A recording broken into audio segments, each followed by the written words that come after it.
कैसे हैं आप सभी? आई होप अच्छे होंगे, राइट। चलिए मैं हूं प्रजापति चैनल पे आप सभी को स्वागत करती हूँ और आज मैं आपके लिए लेके हूँ प्रमेय 6.3, प्रमेय 6.4 एंड प्रमेय 6.5। इन्हें समझना मोस्ट इंपॉर्टेंट है क्योंकि हमारा जो एक्सरसाइज 6.3 बच्चों वो पूरा इन्हीं तीनों प्रमेय पर डिपेंड है, राइट। तो प्लीज ये तीनों प्रमेय फटाफट मैं शॉर्ट में समझा रही हूँ, समझ लीजिए ताकि जब मैं एक्सरसाइज 6.3 स्टार्ट करूंगी तो आपके डाउट्स नहीं रहेंगे। ओके, तो ये स्टार्ट करते हैं। देखें क्या कहा गया है प्रमेय 6.3 में, यदि दो त्रिभुजों में संगत कोण बराबर हो तो उनकी संगत भुजाएं एक ही अनुपात में समानुपाती होती हैं। एक ही अनुपात में समानुपाती होना मतलब आपस में बराबर होना, और इसीलिए ये त्रिभुज समरूप होते हैं। तो देखिए दो त्रिभुज मैंने आपके सामने बना रखे हैं, पहला एबीसी है, दूसरा पीक्यू आर है। अब क्या कहा गया है फिर से पढ़ लेते हैं। दो त्रिभुजों में संगत कोण बराबर हो, तो संगत कोण कैसे? अगर मैं त्रिभुज एबीसी की बात करूं तो इसका कोण ए, त्रिभुज पीक्यूआर की बात करूं तो इसका कोण बी, पी। संगत कोण आपस में बराबर हो, राइट। कोण बी संगत कोण क्यू के बराबर हो, कोण सी इसका संगत कोण क्या हो जाएगा आर, तो कोण सी कोण आर के बराबर हो। तो आप देख सकते हैं जिस तरह से उन्होंने हमें संगत कोण बराबर कहने को कहा था, तीनों एंगल्स मैंने दोनों त्रिभुजों के आपस में बराबर बताए। तो सबसे पहले हम लिख लेंगे फर्स्ट लाइन के अकॉर्डिंग जो संगत कोण है दोनों त्रिभुजों के वो आपस में क्या है, बराबर। तो कोण ए बराबर है कोण पी के, कोण बी का संगत कोण क्यू आपस में बराबर है, कोण सी का संगत कोण आर ये भी आपस में बराबर है। अब देखो दोनों त्रिभुजों के संगत कोण जब आपस में बराबर होते हैं तो उनकी संगत भुजाएं एक ही अनुपात में समानुपाती होती है। तो यहाँ पर हमें लिखना पड़ेगा। अब संगत भुजाएं कैसे, वो भी मैं आपको बता देती हूँ। देखो बच्चों त्रिभुज एबीसी में जो एबी भुजा आप देख रहे हैं और इधर त्रिभुज पीक्यूआर में जो पीक्यू भुजा देख रहे हैं, तो एबी की संगत भुजा क्या हो जाएगी, पीक्यू। ये दोनों आपस में बराबर है। फिर सेकेंड नंबर पे बीसी इसकी भुजा क्यूआर, ये दोनों संगत भुजा आपस में बराबर। देन लास्ट में एसी, एसी की संगत भुजा पीआर, ये दोनों आपस में बराबर है। तो आया आपको समझ में? तो उनकी संगत भुजाएं एक ही अनुपात में होती है, तो वो हम लिख लेते हैं। तो उनकी संगत भुजाएं कौन कौन सी, ए बी अपॉन में पी क्यू अनुपात बोला है तो डिवाइड में आ जाएगा, बराबर है बी सी अपॉन में क्यू आर के, तो यहाँ लिख लेंगे बी सी अपॉन में क्यू आर, और बी सी अपॉन में क्यू आर बराबर है ए सी अपॉन में पी आर के। ये हो गई संगत भुजाएं। तो आप देख सकते हैं क्वेश्चन के अंतर्गत क्या कहा गया था, यदि दो त्रिभुजों में संगत कोण बराबर हो, तो वो मैंने आपको बराबर बता दिए, तो उनकी संगत भुजाएं एक ही अनुपात में होती है, वो भी मैंने बता दिया, और इसीलिए ये त्रिभुज समरूप होते हैं। तो यहाँ पर अब हम कह सकते हैं इनके संगत कोण भी बराबर है और इनकी संगत भुजाएं भी आपस में बराबर है, इसीलिए त्रिभुज एबीसी समरूप है त्रिभुज पीक्यूआर के। बट सबसे इंपॉर्टेंट पॉइंट आपको ये ध्यान रखना होगा, हमें फर्स्टली कोण बराबर कहा गया है, तो यहाँ पे कोण कोण कोण समरूपता कसौटी आएगा, ठीक है। आपको समरूपता कसौटी तीनों प्रमेय में याद करनी होगी। फर्स्ट प्रमेय की क्या है, इसे इंग्लिश में एंगल एंगल एंगल भी कहा जाता है बच्चों। ब्रैकेट में लिखूंगी मैं कोण कोण कोण समरूपता कसौटी से त्रिभुज एबीसी समरूप है त्रिभुज पीक्यूआर के। तो लास्ट में हम लिख देंगे इसीलिए त्रिभुज एबीसी समरूप है त्रिभुज पीक्यूआर के। तो आया आपको समझ में? फर्स्ट कसौटी हो गई हमारी एंगल एंगल एंगल या फिर कोण कोण कोण। चलिए अब मैं सेकेंड आपको प्रमेय समझा रही हूँ 6.4। अब देखिए इसमें हमें क्या कहा गया है, ध्यान से समझिएगा।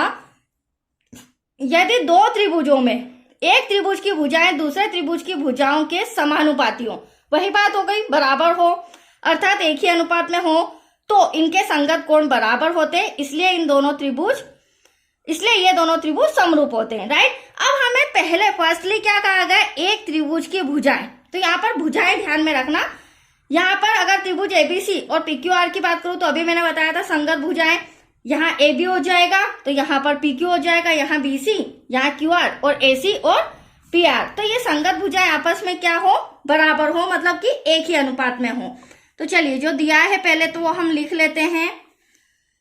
त्रिभुज ABC पहले लिख लेंगे ABC तथा त्रिभुज PQR में। अब इन दोनों त्रिभुज में जो एबीसी की AB जो भुजा है उसकी संगत भुजा क्या है, PQ, मतलब कि ये दोनों आपस में बराबर है। और ये दोनों संगत भुजाएं किसके बराबर है, BC अपॉन में QR के। BC अपॉन में QR बराबर है AC अपॉन में PR के। तो देख लीजिए दोनों त्रिभुजों की संगत भुजाएं मैंने आपस में बराबर बता दिया, राइट। अब क्या कहा गया क्वेश्चन में, संगत भुजाएं एक ही अनुपात में हो तो इनके संगत कोण बराबर होते हैं। तो भुजाएं तो मैंने बराबर बता दिया, अब इनके संगत कोण, तो संगत कोण भी मैंने अभी आपको बताया था। जैसे त्रिभुज PQR में A, इसका संगत कोण P, ये आपस में बराबर है।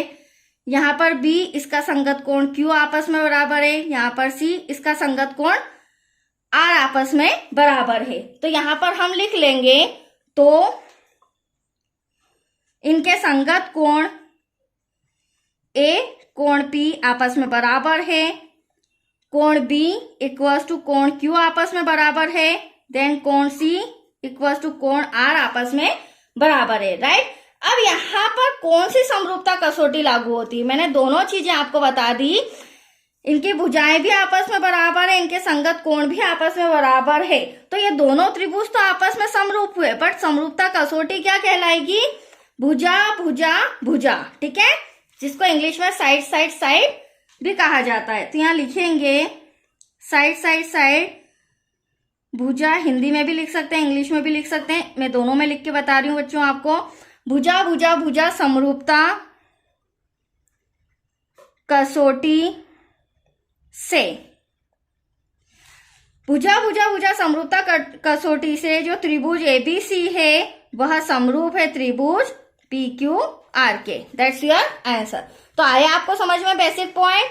सेकेंड समरूपता कसौटी भी हमारी हो चुकी है। अब आ रहे हैं हम प्रमेय 6.5 में, राइट। यहाँ पे हम तीसरी समरूपता कसौटी सीखेंगे जो कि इंपॉर्टेंट है। चलिए अब पढ़ते हैं क्या कहा गया है। यदि एक त्रिभुज का एक कोण दूसरे त्रिभुज के एक कोण के बराबर हो तथा इन कोणों को अंतर्गत करने वाली भुजाएं समानुपाती हो तो दोनों त्रिभुज समरूप होते हैं। तो देखो त्रिभुज दोनों आपके सामने रेडी है, ABC PQR। अब यदि एक त्रिभुज का एक कोण, तो ये ABC लेते हैं, इसका हम एक कोण कोई सा भी ले लेते हैं, मैं A ले रही हूँ तो उसका संगत P लेंगी। हाँ, अगर आप B लेना चाहें तो उसका संगत Q ले सकते हैं, ठीक है। तो एक कोण दूसरे त्रिभुज के एक कोण के बराबर हो तो आप देख सकते हैं एंगल A, उसका संगत कोण क्या है P, दोनों आपस में बराबर है। अब इन कोणों को अंतर्गत करने वाली भुजाएं समानुपाती। तो अंतर्गत करने से क्या मतलब है, इस कोण से जुड़ी हुई भुजा, तो जुड़ी हुई भुजा AB और AC, ठीक वैसे यहाँ पर PQ और PR, क्योंकि हमने बीच वाले एंगल दिए तो इनसे जुड़ी हुई दो भुजाएं AB और AC ये भी आपस में क्या होंगी, समानुपाती, मतलब कि बराबर होंगी। तो चलिए ये हमें दिया गया था वो हम लिख लेते हैं। एंगल A बराबर है एंगल P के, जो भुजा है AB वह बराबर है PQ के, राइट। AB PQ का बराबर है और जो संगत भुजा अंतर्गत आने वाली जुड़ी भुजा AC बराबर है PR के। तो यहाँ पे क्या हो रहा है, देखी जाए तो मैंने दोनों कोण भी बराबर बता दिए और इनके अंतर्गत आने वाली भुजाएं भी मैंने बराबर बता दी। तो ये त्रिभुज तो समरूप है, बट यहाँ पर कौन सी समरूपता कसौटी आ रही है बच्चों, तो ये इंपॉर्टेंट पॉइंट है। यहाँ पर समरूपता कसौटी तीसरी नंबर भुजा कोण और भुजा, भुजा कोण भुजा समरूपता कसौटी से, या इंग्लिश में लिखना चाहें तो साइड एंगल साइड समरूपता कसौटी से, ऐसे भी लिख सकते हैं आप। तो भुजा कोण भुजा समरूपता कसौटी से त्रिभुज ABC समरूप है त्रिभुज PQR के। तो एटलीस्ट आया आपको समझ में, तीनों कसौटियां तीनों प्रमेय समझ में आ गई बच्चों। तो चलिए आज के लिए इतना ही। अब हम स्टार्ट करेंगे एक्सरसाइज 6.3। ओके, तो आज के लिए इतना ही बच्चों। Thank you.